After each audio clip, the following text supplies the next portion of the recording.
Às vezes que a China quase destruiu o mundo. Antes desse vídeo começar, eu gostaria de deixar bem claro que esse vídeo não tem como objetivo incitar o ódio ao povo chinês, até porque eles também são vítimas de tudo isso. Nesse vídeo nós iremos trazer apenas os fatos, então vamos lá. Logo de início nós temos a gripe asiática de 1957. Ela se desenvolveu no norte da China e avançou para a Ásia, Oceania, África, Europa e Estados Unidos da América. Essa gripe atingiu todo mundo em 10 meses, por mar, terra e ar. Mas felizmente a tecnologia já estava muito avançada em relação às epidemias anteriores. Graças a isso foi mais rápido a produção de vacinas, mas elas infelizmente não vieram em um número suficiente e o número de mortos foi de cerca de 2 milhões. Em seguida nós temos a gripe de Hong Kong de 1968. Ela era transmitida por aves e ela se espalhou em julho de 1968 em Hong Kong, onde infectou 500 mil de pessoas, ou seja, 15% da população. Essa gripe matou muita gente em pouco tempo, sobretudo em Hong Kong, mas também nos Estados Unidos, onde quase 34 mil pessoas sucumbiram a ela. Depois nós temos a gripe aviária em 1997. A gripe aviária matou pela primeira vez em Hong Kong em 1997 e fez 6 vítimas fatais. Em seguida, reapareceu em 2003 no sudeste da Ásia,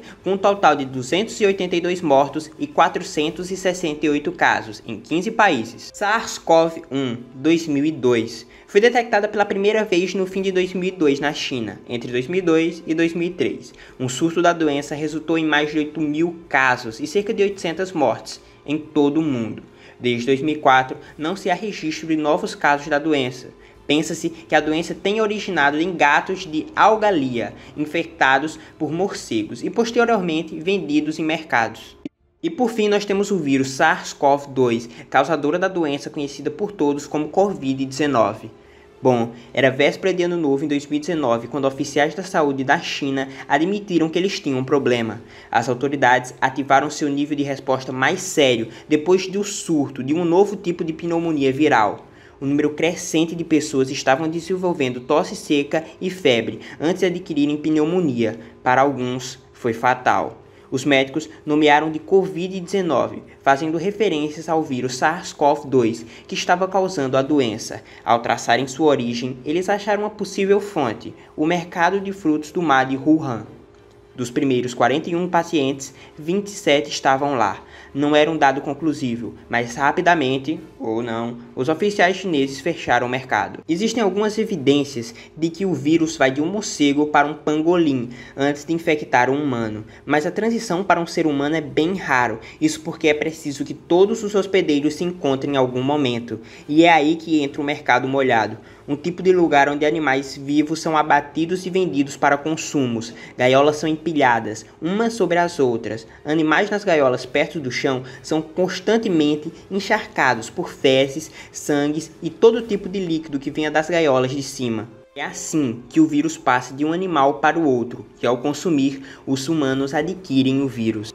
Mas o motivo por todos esses animais ficarem nesses mercados é devido a uma decisão que o governo chinês tomou décadas atrás, mais especificamente em 1970. A China estava desmoronando, a fome já tinha matado mais de 36 milhões de pessoas e o regime comunista estava fracassando em alimentar sua população.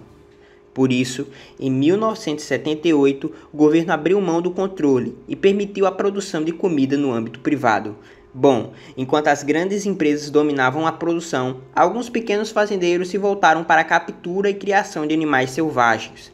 O governo chinês incentivou essa prática e promulgou uma lei em 1988, tornando os animais recursos pertencentes ao Estado, e assim surgiu essa indústria. Bom, os efeitos do Covid-19 são notórios e infelizmente devastadores. Até o momento dessa gravação nós já temos mais de 2 milhões de contaminados e mais de 100 mil mortos.